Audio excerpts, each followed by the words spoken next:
Masjid Al-Muhajirin rahimakumullah.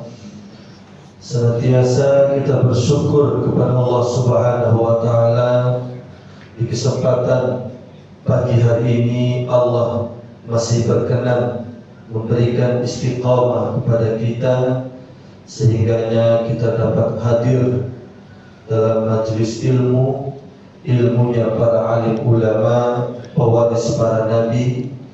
Semoga majelis kita membawa keberkahan dalam kehidupan dan kematian kita. Salawat serta salam kita curahkan kepada baginda Rasulullah sallallahu alaihi wasallam. Semoga kelak nanti di akhirat kita dianggap oleh beliau sebagai umatnya, sehingganya kita mendapatkan syafaat dari beliau. Amin. Baik Bapak hadirin jemaah Masjid Al-Muhajirin rahimakumullah, di kesempatan Ahad pagi hari ini kesepakatan kita beberapa pekan lalu bahwa kita akan membahas sekaligus praktek cara mengurus jenazah orang Islam. Karena kita adalah orang Muslim, maka ada hak kewajiban sesama Muslim. Di antaranya adalah ketika meninggal dunia diurus itu jenazahnya. Ijazul janaiz min haqqil muslim 'alal muslim. Mengurus jenazah itu bahagian daripada hak sesama muslim dan muslim yang lain. Sebetulnya ingin saya tulis sebetulnya, namun Pak Ketua kemarin mengirim sesuatu saya lihat sudah cukup, sudah lumayan bagus. Tinggal nanti kita tambahkan saja dari kitab yang saya bawa ini. Karena memang pada hakikatnya dalam mengurus jenazah itu banyak versi sebetulnya. Namun yang lebih kuat adalah versi yang memang ada ajaran atau bersanad dari para alim ulama, bukan hanya sekedar kebiasaan, tetapi mesti sesuatu yang kita lakukan ada dasar minimal dari kitab-kitab para alim ulama terdahulu. Dan kitab-kitab para alim ulama terdahulu juga itu mesti ada dasar yang mereka pegang. Kalaupun toh dari sabda Nabi tidak ditemukan, maka biasanya para ulama pakai sistem ijtihad, hasil ijtihad itu biasa. Dan ijtihadnya ulama boleh dipakai, boleh tidak. Namanya ijtihad. Jadi ijtihad itu fatwa, pendapat hasil dari kerja keras beliau dalam memutuskan satu perkara. Dibukanya ribuan hadis, diceknya ayat Al-Quran mulai dari Al-Fatihah sampai Al-Baqarah, dicari sampai An-Nas, Al-Baqarah, Al-Fatihah sampai An-Nas. Kemudian dicarinya hadis-hadis, ribuan hadis, baik dari riwayat-riwayat dan berbagai macam riwayat. Ketika tidak ditemukan juga, biasanya para ulama melihat kehidupan sahabat. Karena memang dasar hukum kita kalau dari hati Quran ataupun hadis. Hadis tidak ada, maka kias. Kemudian ijma, kesepakatan. Setelah dikiaskan ada ijma. Itu mesti didapatkan melalui dari kehidupan orang terdahulu, sahabat Nabi. Dicek bagaimana cara sahabat Nabi menanggapi syariat Islam. Sahabat Nabi pun dicek dari berbagai riwayat kisah-kisah sahabat. Tidak ada juga biasanya melihat generasi tabi'in. Itulah yang disebut dengan isnadul ilm, sanad keilmuan.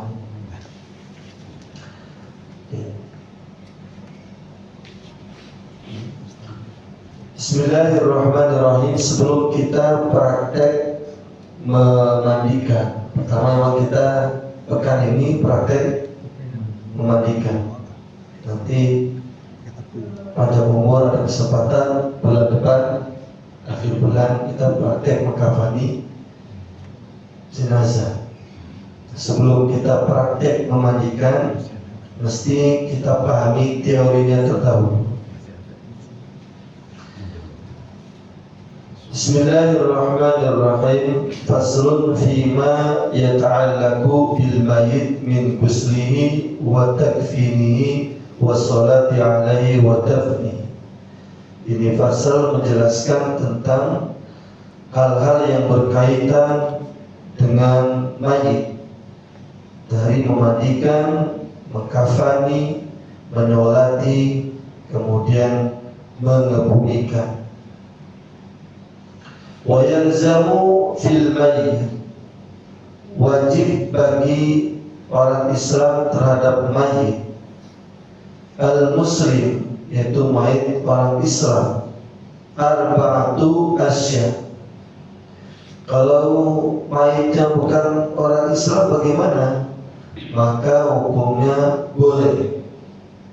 boleh kita memandikan juga kalau ada izin dari pihak keluarga.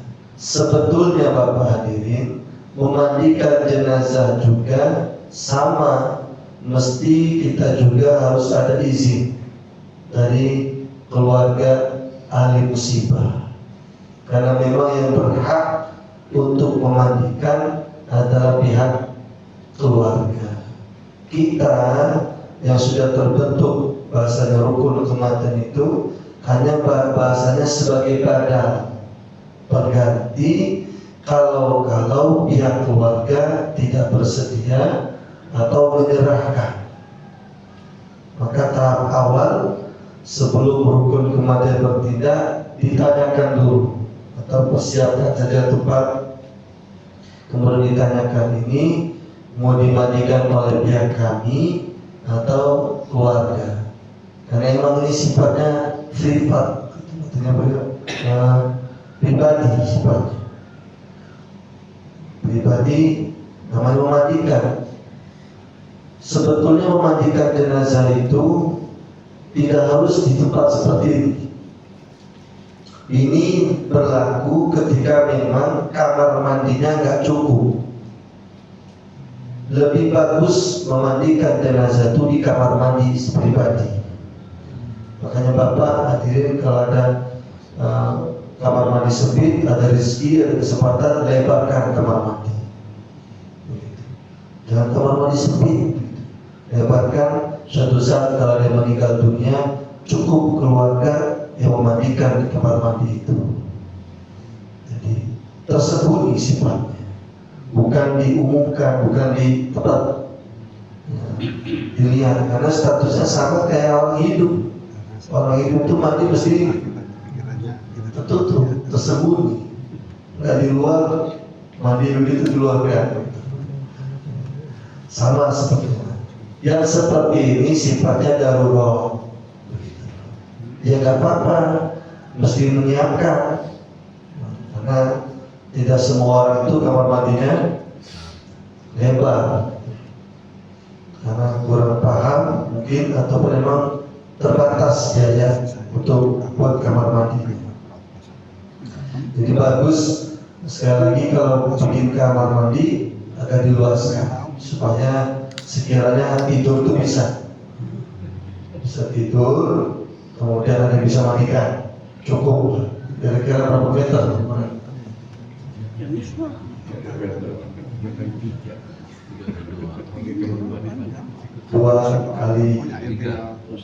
Dua kali dua cukup ini.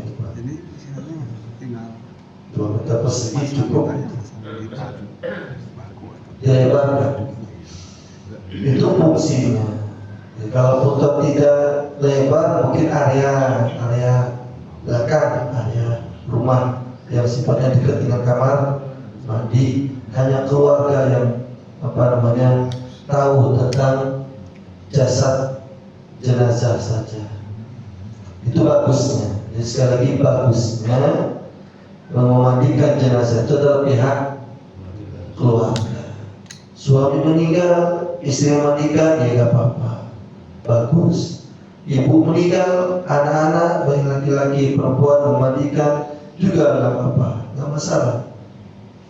Atau bapak meninggal dunia, anaknya kebetulan perempuan semua, yang mandikan juga nggak masalah, karena mahram gitu. Kenapa kok afdolnya keluarga? Karena kata Nabi, supaya ketika ada aib pada jenazah itu tidak nyebar kemana-mana, cukup keluarga yang tahu. Khawatir kalau yang lain memandikan keluar keris di situ, ada kerisnya, ternyata selama ini dan selama itu cerita. Padahal kata Nabi, orang yang memandikan mayit, man ghassala mayitan fakatama, orang yang memandikan jenazah kemudian dia menyembunyikan aib itu jenazah, maka dosanya diampuni selama 40. Sebagai riwayat 40 apa? Ada yang mengatakan 40 hari, ada yang mengatakan 40 kali, ada yang mengatakan 40 tahun dosanya diampuni. Itu bagi yang memandikan jenazah, tidak menyebarluaskan apa kejadian pada jenazah itu. Itu aib masalahnya. Jadi dia mesti dipahami bahwa pentingnya yang lebih afdal untuk memandikan jenazah adalah keluarganya. Maka pihak rukun kematian jangan main mandi-mandikan saja, mesti harus ada izin dulu, ditanyakan bagaimana ibu keluarga, apakah ada yang bersedia untuk memandikan almarhum atau almarhumah. Izin dulu. Dan ini sifatnya pribadi keluarga dan nggak boleh sebarluaskan. Kalau memang pihak keluarga masih berduka atau masih belum bisa memandikan, kami siap untuk memandikan, seperti itu. Jadi ditanyakan dulu. Nah, kata para ulama, ada 4 yang wajib bagi orang Islam terhadap jenazah muslim. Yang pertama dimandikan, yang kedua dikafani, yang ketiga disolati, dan yang keempat dikebumikan. Namun wa isnani la yughassalani wa la yusalla alaihima. Ada 2 jenazah yang tidak boleh dimandikan, tidak boleh disolati. Tidak boleh dimandikan dan tidak boleh juga disolati. Justru haram untuk disolati. Jenazah orang Islam tadi. Jenazah orang Islam. Yang pertama adalah asy-syahidu fi ma'rikatil musyrikin. Orang Islam yang mati syahid dalam memerangi orang musyrik atau orang kafir yang menyerang. Jadi perlu dipahami Bapak hadirin, kafir itu ada 2. Ada kafir harbi, ada kafir zimmi. Kafir harbi itu kafir yang menyerang fisik, seperti saudara muslim kita yang ada di Palestina itu fisik, menyerang, untuk menyerang. Maka orang kafir yang menyerang namanya kafir harbi. mesti diperangi. Nah, mati dalam medan pertempuran itulah yang disebut dengan syahid dunia akhirat. Karena kata para ulama, syahid terbagi menjadi 3. Ada yang mengatakan terbagi 2, namun saya lebih condong kepada yang 3. Yang pertama, ada syahid dunia. Syahid dunia itu syahid juga, sifatnya meninggal dunia karena bencana atau karena sakit, musibah. Seperti meninggal karena wanita melahirkan, setelah melahirkan meninggal dunia, itu syahid. Atau orang setelah operasi jantung, operasi kanker dan sebagainya, meninggal dunia, gagal dalam operasi misalnya, berhasil operasinya meninggal dunia, maka itu disebut syahid dunia. Atau lagi jalan bawa kendaraan atau nabrak meninggal dunia, itu namanya syahid dunia juga. Meninggal kecelakaan itu syahid, tapi bukan dalam kondisi mabuk ya. Kalau mabuk bawa motor mogok nabrak sangit gitu, bukan syahid. Atau tenggelam, orang tenggelam itu juga syahid gitu. Tapi syahidnya syahid dunia, terbakar atau kesetrum, itu karena musibah, meninggal karena musibah atau karena ajal, memang itu disebut syahid dunia. Tetap dimandikan, dikafani, disolati, dan dikebumikan, karena syahidnya syahid dunia. Yang kedua ada syahid akhirat. Syahid akhirat itu syahid yang berkaitan dengan husnul khotimah. Lagi sholat, di akhir sujud meninggal dunia, cakep betul itu, meninggal dalam keadaan posisi sujud. Atau lagi puasa, sedang puasa meninggal dunia, husnul khotimah. Kemudian lagi mondok, pesantren, meninggal dunia. Atau di masjid lagi pengajian, atau ada yang meninggal dunia.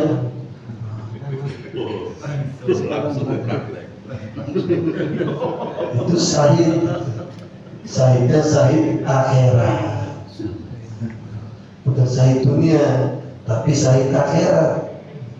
Makanya kata Nabi, kita disunahkan masuk masjid itu langkahkan kaki kanan. Karena orang meninggal dunia itu ketika meninggal dalam keadaan posisi melangkahkan kaki kanan, jatuhnya itu ke kanan, sehingga jatuhnya di dalam masjid. Itu hikmahnya kenapa masuk masjid kaki kanan. Kalau masuk WC kaki kiri. Dikhawatirkan ketika ajal menjemput, ketika mau masuk WC, karena yang dilangkahkan kaki kiri, biasanya orang itu berat ke kanan, maka jatuhnya keluar. Itu hikmah kata para ulama mengapa Nabi menyunahkan seperti itu. Maka orang yang meninggal dunia dalam kajian lagi duduk-duduk, kena angin duduk misalnya, tapi posisinya sedang di dalam masjid gitu, maka itu syahid itu, syahidnya syahid akhirat. Tetap dimandikan, dikafani, disolati, dan dikebumikan, sama. Jadi syahid dunia tetap diperlakukan 4 tadi, syahid akhirat juga sama. Yang enggak boleh dimandikan, disolati, syahidnya syahid dunia akhirat. Nah, syahid dunia akhirat itu cuma satu tadi, memerangi orang kafir yang menyerang fisik ya, menyerang fisik. Tapi kalau menyerang hanya menyerang hujatan ya, balas dengan argumen saja, jangan dibalas dengan fisik, boleh. Nah, kafir yang kedua ada kafir zimmi. Kafir zimmi itu yang di Indonesia ini, non muslim itu disebut kafir zimmi kata para ulama. Orang bukan orang Islam, tapi dia damai, tidak menyerang. Dan alhamdulillah memang negara kita punya pilar Bhinneka Tunggal Ika. Berbeda beda suku, beda keyakinan, tapi tetap satu. Kalau muslim yang ada di Indonesia ini disebut zimmi, bukan harbi, tapi zimmi. Kalau zimmi, maka tetap kita boleh memandikan. Yang nggak boleh dimandikan itu kafir harbi. Kalau kafirnya zimmi, misalnya tetangga kita orang Kristen meninggal dunia, punya hak dia untuk dimandikan. Boleh. Karena mereka memang satu negara, satu bangsa, apalagi satu perumahan, maka hak tetangga masih berlaku kalau diizinkan. Itu yang pertama, syahid dunia akhirat karena perang, walaupun meninggalnya itu karena senjatanya sendiri. Saking hebohnya dia semuanya putar-putar kena leher sendiri, atau bawa sesuatu naik kuda atau bawa motor, saking semangatnya itu kena sendiri, itu juga syahid dunia akhirat. Atau keselandung jatuh wafat dalam kondisi perang, dalam kondisi perang. Tapi kalau bom bunuh diri itu tidak dibenarkan, tidak dibenarkan. Itu bukan syahid kosong itu deh. Bukan hanya kosong lagi, meledak. Tidak dibenarkan, tidak dibenarkan.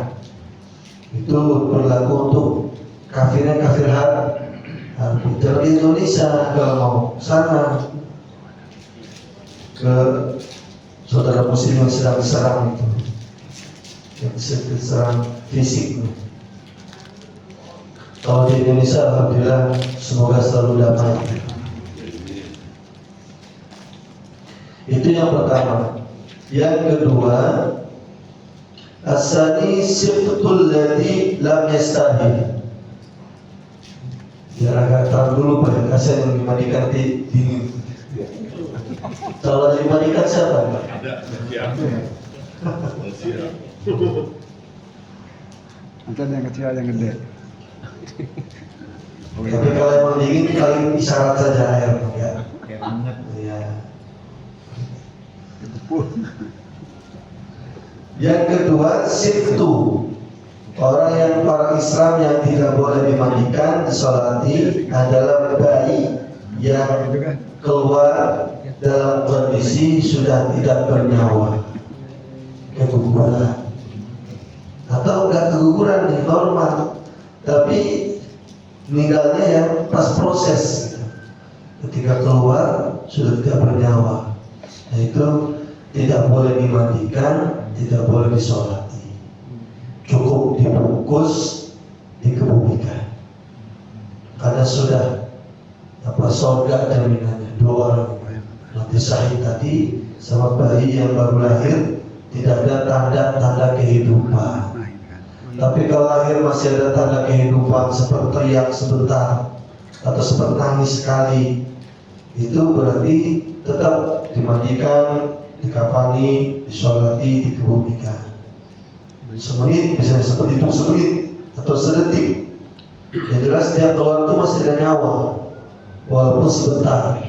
Itu masih berlaku 4 ini: dimandikan, dikafani, disolati, dikebumikan. Tapi kalau seandainya keluar sudah dalam kondisi tidak bernyawa lagi, jadi tinggal itu di dalam memang. Seperti saya sudah 3 kejadian putra, 3-3 lagi normal, yaitu 2 perempuan, Allah kasih 2 perempuan semua, yang lagi wabil, lahir meninggal, lahir meninggal, lahir meninggal 3 kali, 1, 2, sama nomor 4 yang nikah itu normal. Artinya periksa kandungan pun sehat, cuma nikahnya ketika proses awal, kedua, ketika proses meninggal normal. Makanya terakhir itu kita ambil disesar saja, khawatir kejadian berkali-kali. terakhir itu Mahayati sesar. Itu, nah bayi kami yang meninggal dunia itu ya kami pakai fikih karena memang meninggal dalam kondisi sudah di kandungan sehat sebetulnya, cuma sudah nggak kuat lagi para rumah itu, bisik-bisik mau diurus sesar atau tidak, cuma juga kalau mau dibedah, kalau akhirnya meninggal dunia sudah dikeluarkan saja sebisanya, normal. Keluar dalam kondisi normal, umur 9 bulan, yang satu 10 bulan, berat ada yang 3 kilo, ada yang 4 kilo, yang pertama 4 kilo beratnya, besar juga 4 kilo. Nah itu cukup dibungkus, kemudian dimakamkan, tidak dimandikan, tidak perlu disolati, karena sudah jaminannya surga. Loh, kalau seandainya anak kecil yang sudah lahir, belum balik meninggal dunia, kan belum punya dosa, ya memang belum punya dosa, makanya tetap dimandikan, dikafani, disolati, dikebumikan. Cuma dalam menyolati itu doanya bukan Allah maghfir lahu, diganti, jangan minta ampunan, tapi doanya diganti, ya Allah jadikanlah dia anak yang memberikan syafaat kepada kedua orang tua. Allahumma ja'alhu syafi'an li walidayhi. Itu nanti dalam doa ketika sholat jenazah, kalau mayitnya belum balik. Ini dua jenazah yang tidak boleh dimandikan, tidak boleh disolati, nggak boleh, haram justru hukumnya. Karena menyolati itu gunanya adalah untuk mendoakan, sedangkan orang syahid dan bayi yang baru lahir tanpa nyawa itu tidak punya dosa. Syahidnya syahid dunia akhirat, bukan syahid dunia, bukan syahid akhirat saja, tapi syahid dunia akhirat. Masuk ke poin pertama, yaitu memandikan. Minimalnya memandikan itu dengan satu jenis air yang merata pada jenazah, itu minimal. Air bersih, minimalnya air bersih rata, itu minimal. Maksimalnya siapkan 3 jenis macam air. Yang pertama itu siapkan air bening, air jernih. Yang kedua, siapkan air yang dicampur dengan daun bidara. Zaman dulu itu. Kalau zaman sekarang sudah ada sabun dan sejenisnya. Kalau orang dulu pakai daun bidara. Karena belum ada produksi sabun zaman dulu itu. Adanya daun bidara itu, atau juga daun kelor biasanya. Daun bidara atau daun kelor itu ada kelebihan, tapi sebetulnya daun bidara situl, karena orang kalau dikasih daun bidara biasanya yang punya susuk itu keluar, biasanya kalau punya susuk itu keluar.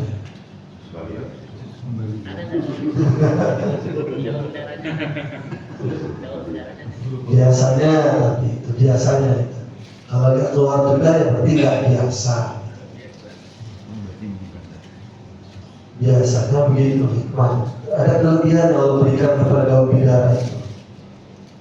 Sebagaimana kepada benda-benda yang lain ada kelebihan masing-masing. Seperti itu yang Allah berikan.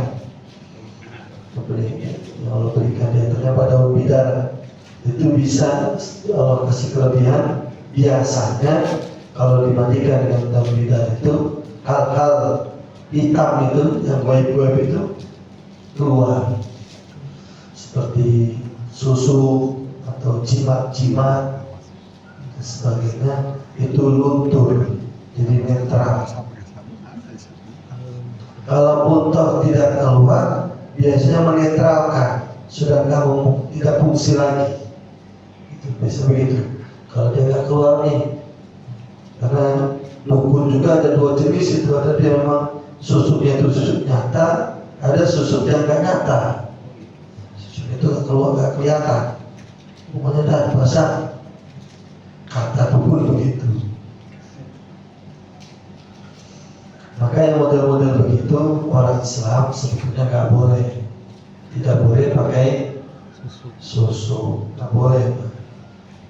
Pakai susuk itu mesti dikeluarkan ketika meninggal dunia. Tapi kalau gigi emas gimana Pak Ustaz? Gigi emas, kalau giginya emas asli itu jatuhnya harta waris. Serahkan kepada pihak keluarga, mau dicopot atau dibiarkan. Lumayan, satu gigi itu berapa gram sih? Kalau full bagian atas gigi emas semua, lumayan. Kalau saya satu giginya itu 5 gram kali berapa itu? Jatuhnya warisan. Itu jatuhnya harta waris berharga, namanya benda berharga itu. Itu yang pertama, siapkan air bersih. Yang kedua, siapkan air yang campur dengan daun bidara. Kalau tidak ada, sekarang sudah ada sabun. Cuma kelebihannya sabun cuma wangi, nggak mau mengeluarkan susuk. Itu kelebihannya sabun. Fadilahnya sabun hanya memberikan wangian saja, harum.